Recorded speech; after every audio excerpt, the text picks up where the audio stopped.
Welcome to The 17. This is a podcast dedicated to sustainability. It's structured around the UN's 17 Sustainable Development Goals. They represent, in essence, a plan to save the planet. I'm Kate Hutchinson and I'm the founder of Yorkshire Sustainability Week. My vision is to help the UK's regions play their part in delivering a sustainable future. Each episode of The 17 is themed around a different one of the UN Sustainable Development Goals. That's why it's called The 17. A new episode drops every month, on the 17th of course. Each episode I'll be joined by a great guest who has real expertise and influence related to one of those UN Sustainable Development Goals. We will try and explain to you why the goal is important, what the current situation is, and what actions we can take at an individual, regional, and even global level to make progress. It's episode 1 and we're diving straight in and tackling goal number 6, which is clean water and sanitation. Ensure availability and sustainable management of water and sanitation for all. My guest is uniquely positioned to tackle this subject from all kinds of levels. Professionally, she's a fellow and former president of the Chartered Institution of Water and Environmental Management. In terms of influence, she's the host of the #1 Earth Sciences podcast in the UK, Planet Possible. And personally, she's in the middle of building a house for her family that will be harvesting rainwater for its plumbing. This woman knows her water. It's Nikki Roach. Hi, Kate. Hi, Nikki. Welcome to The 17. Hi, Kate. Thank you very much for having me. It's quite an intro. So, Nikki, tell me how passionate you are about water and the role it's played in your life. I mean, I'm geekily passionate about it and unapologetically so these days, really. So, yeah, right from... Actually, I think when I reflect on it, it all began, probably early teens. Mum and Dad used to take us to the Elan Valley in Wales, where Birmingham gets its water from, controversially. And I was just fascinated by seeing dams, by just understanding how it all worked, really. And that's probably when I began to get interested in water. I did geography at university and spent lots of time in and around rivers. And just I was really interested by the way that the environment and the built environment and the natural environment kind of connect, really, and just understanding the landscape. So always loved it then. Spent the last 20 plus years working in the water sector or around the water sector in the UK. I went to Burkina Faso in 2006 to see the work of WaterAid. So seeing kind of a little bit of the work of water, if you like, outside of a UK context. And then, yeah, as you mentioned, slightly bonkers project that has occupied my brain for the last 2 years. We're trying to build this low water footprint, low carbon house. So yeah, I like water. It's fair to say. So tell me a bit more about the house, because I'm really, really interested in this and I'm sure a lot of people are. Yeah, okay. So, I mean, it would have been easy to just stay where we were. We were very happy, but we just had this little itch to scratch, really, just to see what was possible. It is definitely not a grand design. We wanted to do something like modest and achievable, but explore what was possible in a suburban location, building a kind of eco home, and just testing the boundaries, really, knowing that we probably know a little bit more than the average person, perhaps, in terms of water. So we're doing a mix of things. We are, as you said, we're putting in rainwater harvesting, so our toilets and our washing machine will all flush with rainwater that will collect off the roof.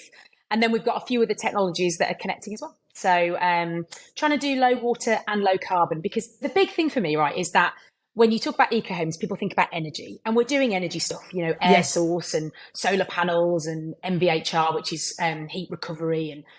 But when I went and talked to architects and passive house designers about water, they all said, well, don't worry about water. It's not that important. But 6% of our carbon emissions in the UK come from heating water in the home. 6%. Yeah, it's massive, isn't it? So water is important, and we use a pharmaceutical quality product for flushing our toilet, watering our gardens, washing our cars. Yeah, it just seems crazy to me. So it was really important. Of course, we'll do the energy stuff. That kind of goes without saying. But we wanted to put water into the mix because I do think it's just not part of the dialogue yet, and it needs to be. You did ask. No, that's why I asked, because I completely agree with you, because you're absolutely spot on. Every time I think of, our dream is also to one day build an eco home. And I think I talked to you about this before, didn't I? A little bit about what we have planned. And I have to be honest, we've completely been focused on the energy and not on how we're going to, harvest water, what can we do to utilise the water source that we've got coming from rainwater, etc. So I think it's very interesting when people think about the future and the way that we're going to build our homes, etc., to have to factor in all of those things. Yeah, well, I mean, it's great. That's part of what we're trying to do. We've got a little Instagram account. Certainly not to become Instagram influencers in send us loads of free stuff. More just to be able to kind of evangelise about, look, this is possible. But also, it's not that easy. And part of what I'm trying to show is that it is a bit tricky, and I don't think it should be. So how do we just have more conversations about it to make it easier for people so that if they decide they want to just tread a bit more lightly, be that building a house or just making minor changes to their existing house, which, be honest, for the most of us is quite, like, for me, normally that's the case. This is a bit of a crazy adventure. Then how do we just make those minor changes that can make a big difference? So that's the stuff that we're trying to talk about and share as much as possible. So you've worked in the water industry. You've touched on that very, very gently. You've been president of a chartered institution whose members are experts in the water and environmental management scene. You've spoken with people working within water across the world on Planet Possible. And now you're obviously changing the way you're living in order to create this sustainable house that's focused around water.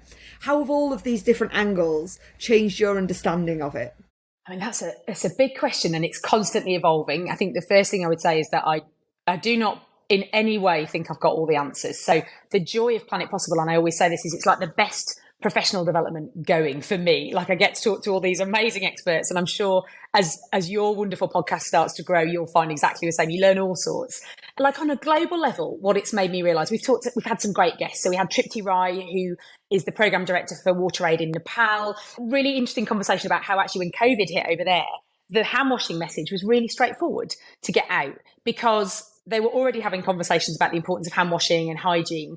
So actually just talking about it for COVID was no different to normal. Really interesting conversations with some of the guys in Aotearoa in New Zealand about a concept called, forgive me, my Maori is clearly not going to be very good, Te Mana o Te Wai, which basically means putting the health of the river first. So that's enshrined in their laws in Aotearoa, New Zealand. So when they think about building, when they think about development, they have to think about what's this going to do for the health of the river before anything else, with that view that the health of the waterways is life-sustaining for everything else. So I guess for me, I mean, one of the things the pod's done, certainly, in having these conversations, is reminded me that we definitely don't have all the answers in the UK either, and lifting our eyes up and listening to what others are doing globally, and then, stealing with pride those bits of best practice and thinking, what could that mean for our sector? So that might mean the future of our sanitation in the UK might not be using water. We use a pharmaceutical quality product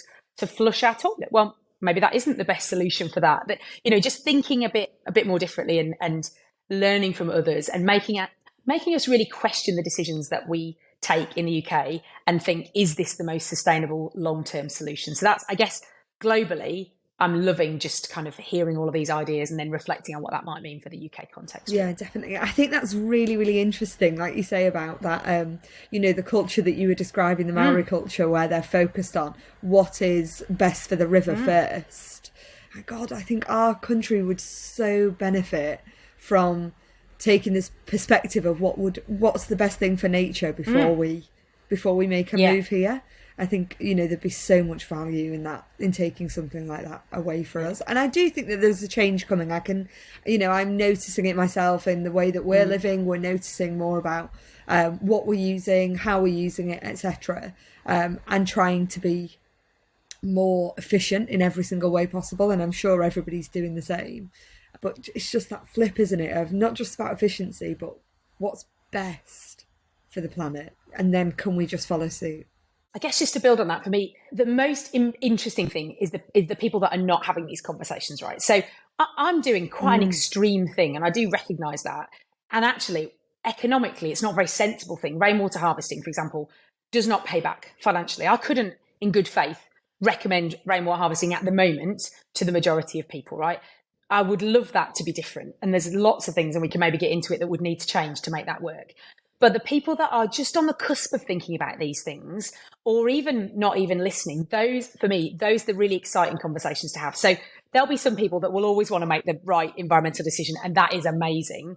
But how do we reach the people that are not interested? And how do we reduce the inertia So even if you're not interested, you'll still make a better decision. And then that comes down to maybe better product design, a better price point, more accessibility of the product. It shouldn't be harder. It shouldn't be more expensive.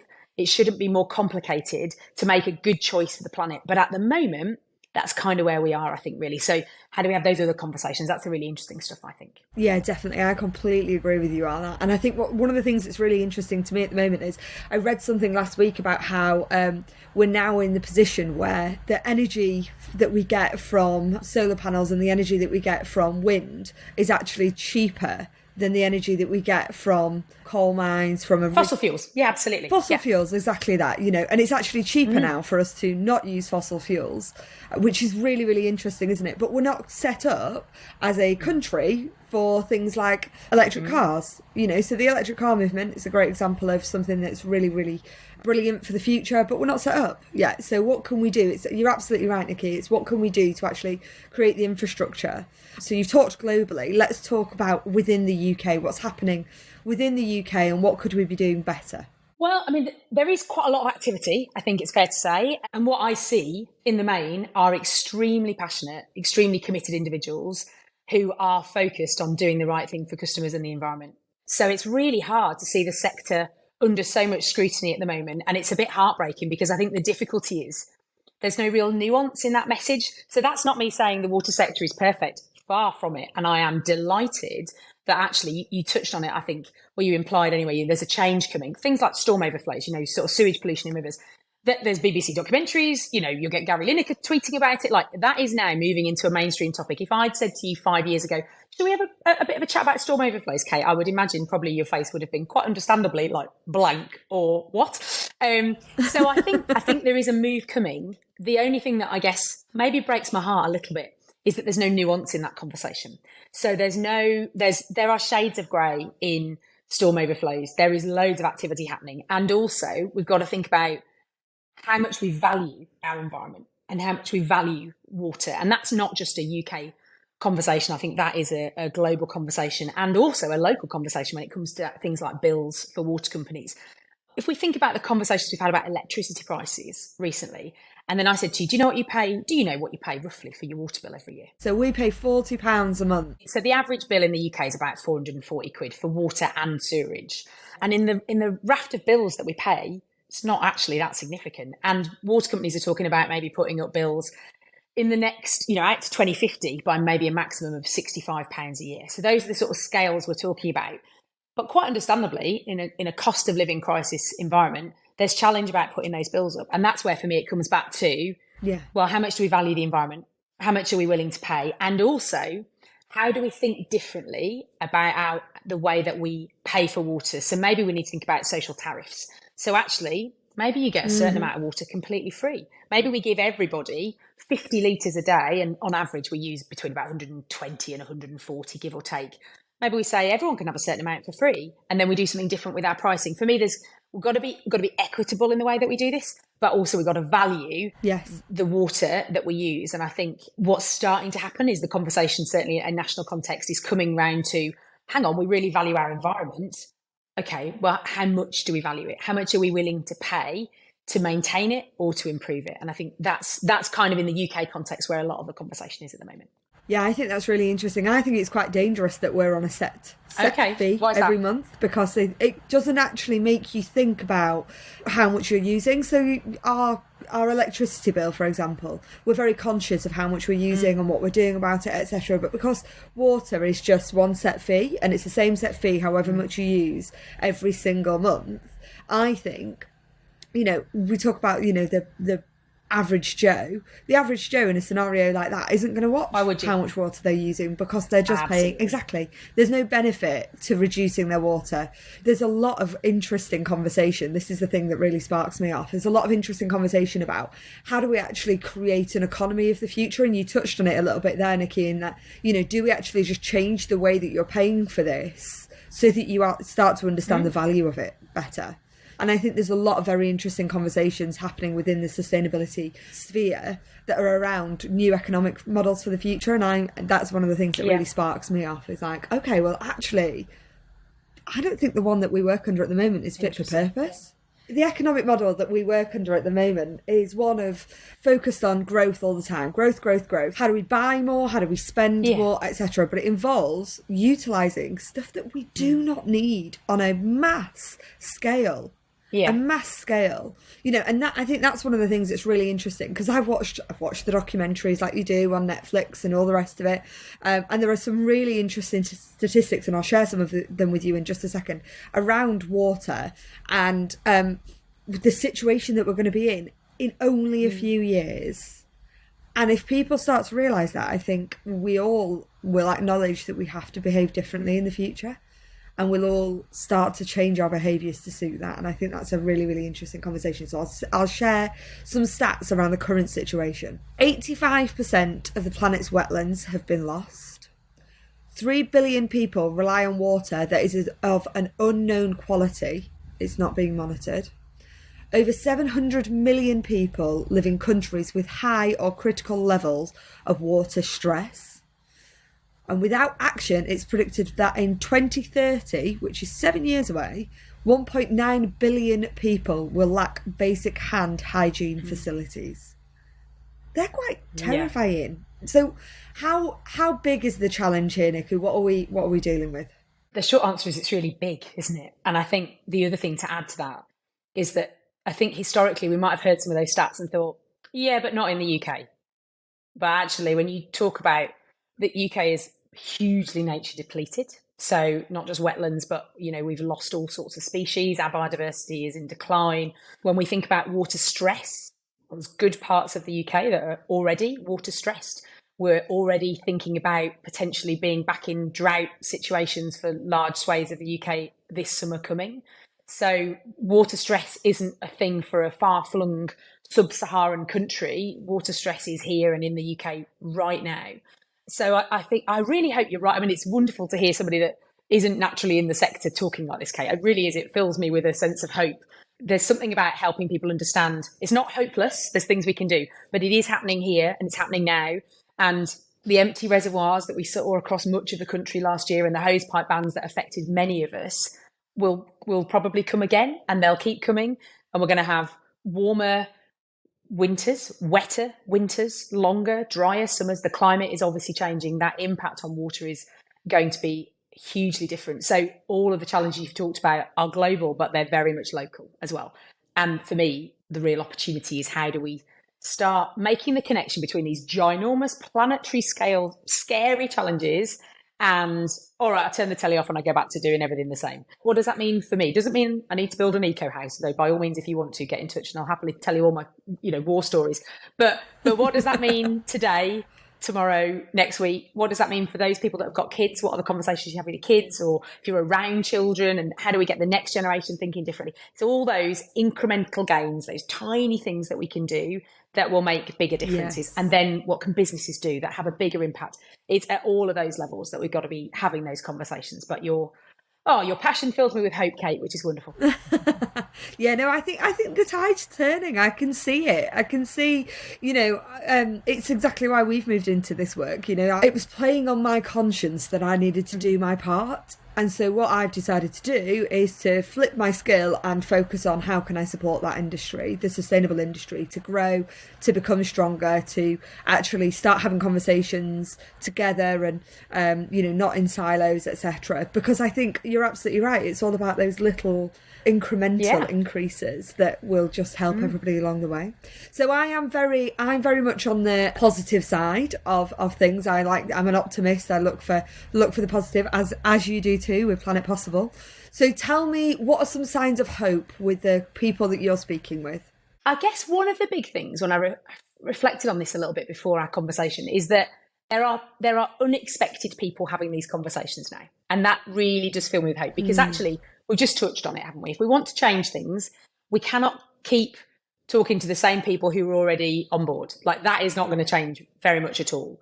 So we've got to bring new voices in. I think when you see, if you watch telly, we're seeing wild R's, for example, that's people are talking about, and that's, RSPB, lots of our NGOs are involved in that. So that's hitting a bigger crowd. You see, Matt Damon, for example, Hollywood stars getting involved in programs like Brave Blue World that are films about water. So I think we are starting to see kind of a bit more of a general awareness. Then you've got the kind of pressure groups that we talked about, pushing for inland bathing water designations, pushing for a reduction or a complete elimination in storm overflows. So actually that's captured people's attention. And I think not everything we hear is correct. And that, I guess, when you're inside the sector is really, it's like anything, if you work in an organisation and you understand it, and then you hear people criticising it and what they're saying isn't completely correct, it's really hard to hear. But actually, it's much easier to help have a conversation if people are interested than to deal with apathy, I think. So actually, we've got pressure groups that are interested in this topic, that are forcing the narrative. And they, don't get me wrong, they have pushed the water sector. Over the next 5 years, the water sector is going to spend more than it's ever spent by far trying to resolve the storm overflow issue. And that wouldn't have happened without those grassroots and those community organisations and charities pushing government and pushing the sector to do things. So I think for me, the hope is that there are unexpected voices and there are young voices. And that's the most hopeful thing, I think, for me. Part of these conversations about water and our environment, and that will push us on. That will catalyse change. So that for me, both, within the UK, but globally, I think is where I'm most hopeful, I think. So that's really interesting. So from a UK perspective then, let's sort of talk about those particular challenges. So you've mentioned the storm overflows a couple of times. Talk to me about what's happening within that and how can we help from outside of the industry? What can we do to help the water industry get this, make this next move and get it right? So there are some really straightforward things we can do. The first thing, our toilets are toilets, they are not bins. And one of the big issues that we have is that some people treat toilets like they're bins. So they will put all sorts of stuff down a toilet. And you talk to anybody that's worked in wastewater or sewage, and they'll tell you all sorts of crazy stories about some of the things that they found at the inlet to sewage works. But on a practical level, we've just seen a ban on plastic containing wet wipes, which is great. But it doesn't really matter. Wet wipes are not flushable. Do not flush wet wipes down the toilet. Put them in a bin. It's pee, paper, poo. That's it. That's the only three things that should ever go down a toilet. And then when you extend that to drains, don't put fat down drains. Don't put grease down drains. Because even if you, I shall mention no names, but my dad, I pour some hot water into washing up liquid, Dad. Don't do it because it might not block your pipe, but it'll block somebody else's pipe, or it'll block the sewer, and then you'll end up with these crazy fatbergs that we see. So for me, a really simple thing is pee, paper, poo down your toilet. Don't put grease or anything else down your drain. That in itself will make a big difference because the network is not designed to cope with all these other things. And it's not designed to cope with the kind of population increase that we're seeing coming. So the sector are trying to do engineering things, but those are the two really straightforward things you could do today that would genuinely kind of make a difference, I guess, really.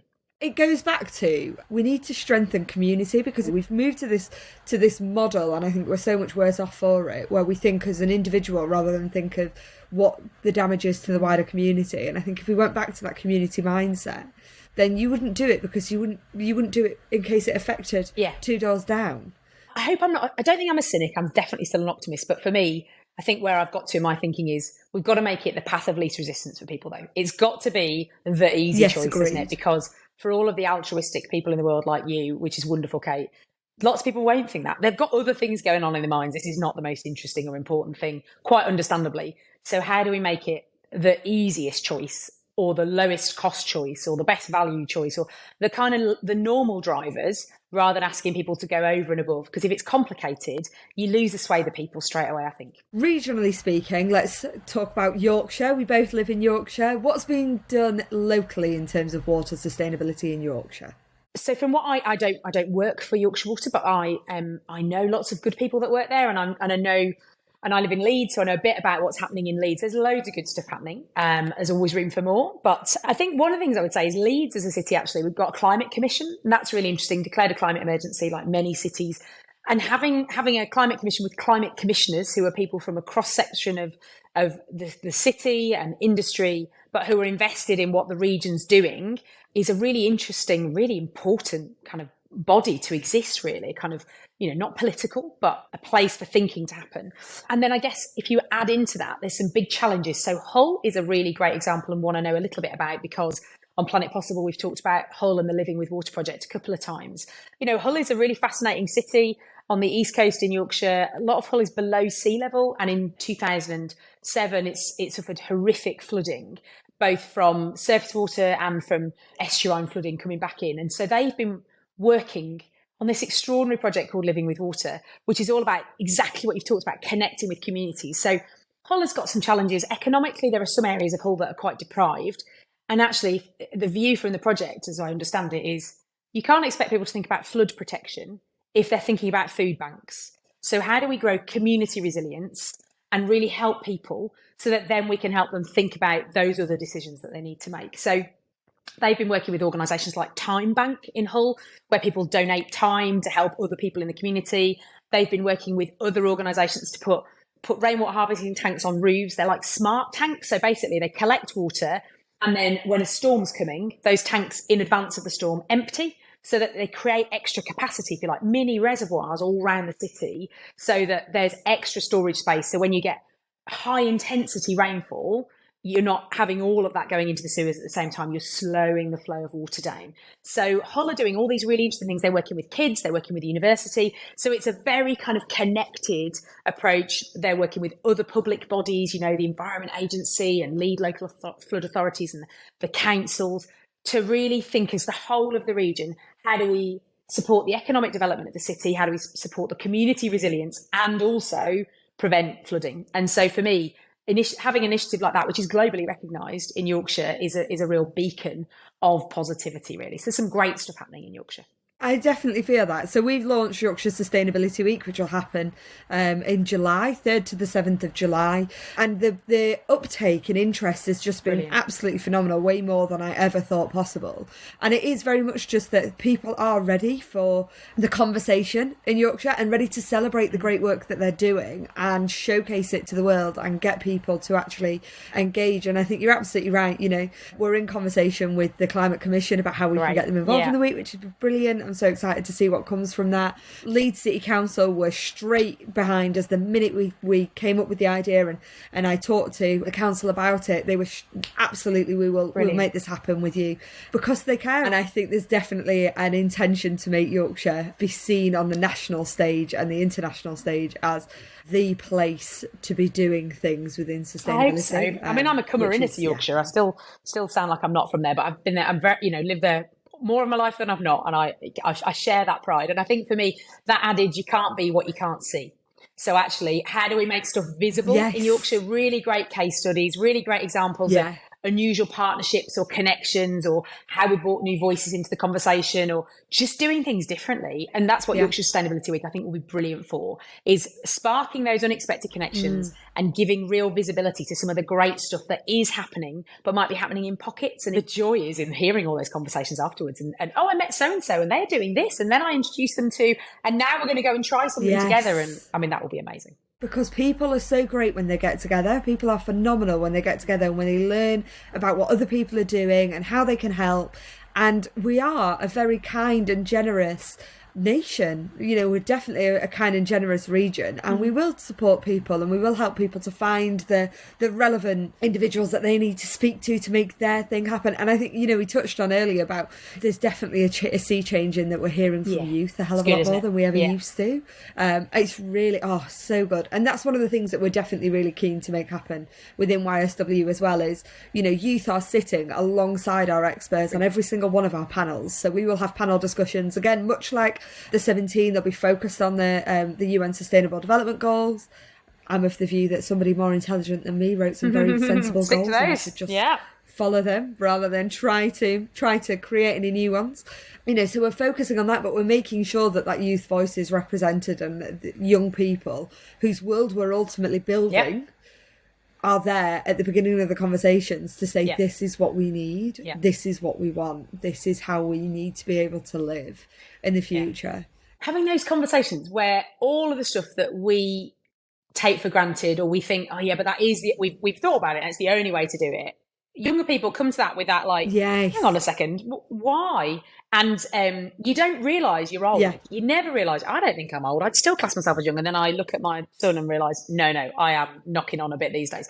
And he asks all sorts of things that I just think, actually, that's a really good question. I don't I don't really know why we do X or Y. And that's for me the joy of it. It's that fresh eyes, isn't it? But fresh eyes and that kind of confidence that you can do things differently. I just think the more of that, the better. We need it. Absolutely. It's a perspective that only young people can bring, because they're not beaten down by the, it's been done this way for so long. They're like, and what? Yeah, totally. Let's try again. Yeah. Which I think is great. I think that's brilliant. Let's do our best to actually answer the question then. How do we work towards achieving goal number 6 of the UN's 17 Sustainable Development Goals? The core here is to ensure availability and sustainable management of water and sanitation for all. Okay. Nikki, you're in charge here. I want one action point, but at every level. Let's start with globally. I think globally, leaders and crucially major institutions and organisations, it's got to go beyond government. Business have got to pick this up for there to be real change. Yes. I think they need to make the link in their own minds between water and other major, what I would call drivers of change. So the link between water and energy, the link between water and climate, the link between water and conflict. And actually, I think, wars will be fought over water. Wars will be fought because of water. We will see migration because of lack of availability. If you haven't got anything to drink, you're not going to stay living there. You're going to move. And that will inherently start to create all sorts of challenges. So bleak as that may sound, there are huge opportunities there as well. But those big drivers of future planetary change, climate, energy, conflict, are all completely interconnected with the availability of water. So for me, organisations and institutions not paying lip service to water, but really recognising how integral it is to solving some of those biggest challenges and also preventing some of those things coming to fruition would be really important. So let's take that down a level then, and we'll think about nationally. So this is a bit controversial. So I should be very clear. Yes, I'm a former president of SIWEM, which I'm very proud of. I have a role in the water sector, but this is my view, just to be very clear, and not the view of anybody else. I think we need mandatory water meters across the UK in every home where it's possible to install one, not for charging, but to understand consumption. And associated with that should be a smart meter. Yes. I think a bit like you can't be what you can't see. If you can't measure it, you can't monitor it, you can't make decisions. I think part of people's lack of connection with water is the only way most people know how much they've used is to get on their hands and knees if they can and lift up a lid in the pavement outside their house and then, get your torch in and get your finger on the dial on your meter and try and work out what you've used once every 3 months or 6 months if you've not got a smart meter. If you've got a smart meter, things are a bit better. But for me, there are so many homes that don't have meters. Therefore, we've got no idea how much water as individuals we're using. We make estimates about the amount of water we use as a country. So I think for me, understanding what we consume is really important. And so mandatory water metering would be the thing that I would do if I could. Finally, let's focus on regionally. I was reflecting on this in advance. And again, this is a very personal view and it's quite niche really. But I think one of the things that would be really important is if our approach to planning as a region was really, really connected with our climate change ambitions and we thought about water as part of that. And I guess the reason I say that is what I'm experiencing from building my own home, I guess, really. It doesn't feel like when we think about new developments that water is really considered. I had the real pleasure of talking to the Right Honourable John Gummer, Lord Deben, a couple of weeks ago for Planet Possible. And, he was talking about the challenge of home builders not being incentivised at all to think about things like water at all. And I think if we could just think about how all of our future home building was really connected into the need to think about water as well as energy, alongside things like mandatory water labelling that's coming, that would make such a difference. So I just think at the moment, it feels like planning, water, energy, they're all kind of little silos, and actually building new homes and building new businesses physically, the physicality of building those things is one place where we could really bring things together, but there's just doesn't feel like there's the framework to do that yet. Okay, so that's something for us to work on then. Let's create that framework. Yeah. That'd be perfect. Nikki, just thinking about that global perspective, what do the world leaders need to be doing, and what came out of the recent COPs? Yeah, I mean, COP, I'm sure most people know, but just in case you don't, COP is Conference of the Parties. And there are two COPs, if you like, that have been interesting to people in this space recently. So we've had the climate COP, so in 26, COP26 was in Glasgow, and we've had COP27 more recently. And then there's also the biodiversity COP, and we're at COP15 for that. And that's been a sort of two-parter. What they are is trying to get global agreement on big topics. I am not by any means a COP expert, but we've done some great episodes of Planet Possible where we've talked about the climate COP and the biodiversity COP. So most recently, I had a lovely lady called Margherita Barbieri. She's a youth activist. So she works with the Arctic Angels, who are a really interesting organisation, definitely worth checking out. So she's attended a couple of the climate COPs now. It was fascinating hearing some of her reflections. And one of the things that she said is that at the climate COP, they had a biodiversity day, but at the biodiversity COP, they didn't have a climate day. And I thought that was really interesting. It's a really minor observation from, I just said, oh, is there one of each? And she was like, oh, actually there wasn't. But I think for me, that in itself it demonstrates you've got all the right people in the room talking about a topic, but not necessarily fostering those kind of connections and recognizing, gosh, climate and biodiversity are about as wedded as you can possibly get. And yet had these massive events that they haven't necessarily just thought about the links. And I recently interviewed the Right Honourable John Gummer, Lord Deben, who is the chair of the Climate Change Committee. And he is extraordinary. If you listen to nothing else from Planet Possible, go listen to that episode, Kate. Honestly, he's just phenomenal, so full of energy and passion and so knowledgeable. Obviously, the Climate Change Committee have been hugely involved in writing kind of the government view in advance of these COPs. One of the things that really struck me from his reflections is there's insufficient action. If you go back and you read the Climate Change Committee reports of the last 5 or 6 years, just read the forwards. And each of them is a call to action. The time to act is now. I think I'm almost quoting from most of them. And there's still insufficient action. There's lots of warm words. But when we think about the future impact on the way we live our daily lives of things like climate change, the nature crisis, the lack of biodiversity, it's not just like if you want to go out for a walk, things might not look as nice, you might not hear as much birdsong. It will impact our food production. It will impact daily life. It will impact the levels of migration that we're seeing from all sorts of parts of the world. Don't get me wrong, I'm not anti-migration by any stretch, but actually just cramming any more people into smaller spaces will always create conflict and tension wherever that happens in the world. And also, nobody wants to move unless it's a choice. You don't want to be forced to migrate, do you? So for me, things like conflict and food production and migration are massive potential impacts of not getting these decisions right and not being bold enough and not acting. So certainly what I heard from Margherita and from Lord Deben were quite sobering reminders that it's great that we have these get-togethers, and there definitely is action, don't get me wrong, but it's not bold enough, it's not fast enough, but it's very, very difficult to get international agreement on some of these things. It's really important that we keep holding people's feet to the fire on them, I think. We aren't moving fast enough, and I think that's one of the things that we definitely need to see everybody who has a skill set adapting their skill set to support this industry, to make things go at a faster pace, because otherwise we're going to be at 2030 before you know it, and then we're going to be at 2050 before you know it, and then we've run out of time. And actually we don't need to run out of time. There's stuff that we can do. I hope there's more of that energy. And I think for me, it's individually thinking, I can do something. What does that look like? It doesn't need to make life more difficult, but I just need to be mindful of it, a little bit more mindful, and making some slightly better choices. That might be as small as turning the tap off when you brush your teeth if you don't do it already. It's tiny, tiny things.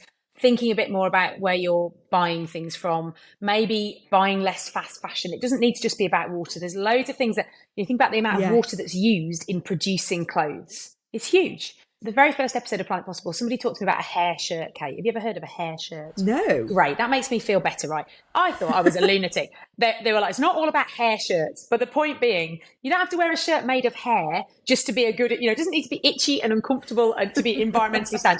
You can just make better choices. And I think for me, how do we get our manufacturers to make it easy for people to make those better choices? Because the products are better and they're affordable and they're available. And, it's not just about the kind of crazy people like me who want to build low carbon and low water footprint homes. There's all sorts of things that every single person listening can do right now when they stop listening, that will make a difference.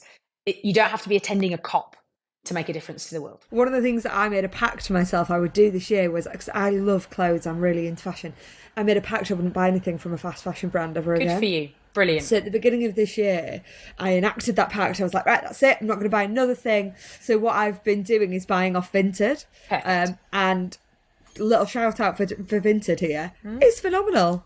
And the little bargain hunter in me, oh my God, I'm like getting things for a £5. And I'm like, yes, thank you very much. That's great. Like, it means that I'm going to wear it for years, because I always like keep my clothes forever, and I only ever buy certain brands, so I know the quality is, you know, of a high caliber, etc., etc. But I'm not even buying those on the high street anymore. I'm buying them straight off Vinted. Perfect. So 10 out of 10 recommend. Good for you. But that's exactly it. Make it easy. Make it chime to whatever lever you want. So if that's you know, good price, perfect. If it's really easy to do, you can do it on your phone, whatever it might be. Let's remove the inertia.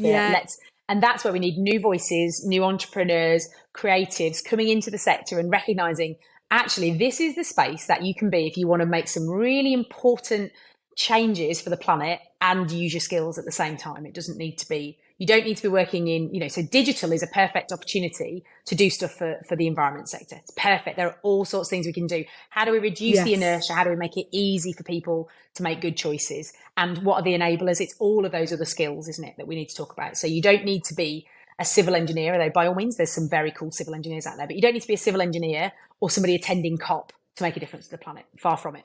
Right. Final question is always at an individual level. So it's stop and start. If you could ask everyone listening to stop doing one thing and start doing one thing right now from today that will make a difference, what's that going to be? All right. The stop is really easy. Please, even if you only do it occasionally, please stop using your toilet as a bin. Please. It isn't a bin. It's a toilet. So love your loo. Don't put anything except 3 P's. Pee, paper, poo. That's all that should go down your toilet. And then start. What can we start doing? Well, look, there's two. One is a kind of general thing, and then the other is a bit more specific. The general one is start valuing water. Just start thinking about it a little bit more, being a bit more mindful of it, and see whether that helps you make different decisions. So I know that's not quite as tangible, but I do think we need to start doing that. But a very practical one, if people fancy doing something at home with a little bit of DIY, but not too much, disconnect your downpipe. If you really want to do something interesting, take the downpipes off your gutters, if you're able to do it, and put it into a leaky water butt. And what a leaky water butt does is you can use the water for the garden if you've got one, and that's brilliant. But even if you haven't got a garden, that's absolutely fine. As long as you've got somewhere you can connect a water butt to your downpipe. And then what they'll do is they'll slowly release water back into the system, either into your garden or you can connect them into your drain, but they release water slowly. And what that means is you're not putting stuff into the drains that doesn't need to be there. We don't need rainwater to go into our drainage system. We can absolutely deal with that more locally. So if you can, disconnect your downpipe. That would be my thing to start doing. Oh, very interesting. Okay, lovely. Right. That's a brilliant way to end. Nikki, thank you so much. Thank you for being my first ever guest. It's my absolute pleasure. A final plug for Planet Possible. Go on, tell us where you can... Well, you can find Planet Possible on all your major podcast players or planetpossible.eco. And if you fancy just probably the next level of detail down, less of me talking, but some amazing guests talking about everything that's water and environment related, then come check us out. And thank you so much for inviting me on, Kate. It's been a total joy for me sitting in front of this beautiful loch in Scotland where I am talking about water. I could think of very little better that I'd want to do. So thank you. Thank you so much to everyone for listening to the 17. We really appreciate your support. We're a new podcast looking to grow, so please hit the subscribe button on your podcast provider and please do leave us a review and tell your friends about us. Remember, if you want to know more about Yorkshire Sustainability Week in July, you can go to yorkshiresustainabilityweek.com. On there, you can get tickets for the conference, which will feature keynote speeches from the likes of Ariba Hamid, who is the Exec Director at Greenpeace, right through to the founder of Green and Black's Chocolate, Joe Fairley. That's all for now. We'll be back on the 17th of May with episode 2 of the 17. Thanks so much.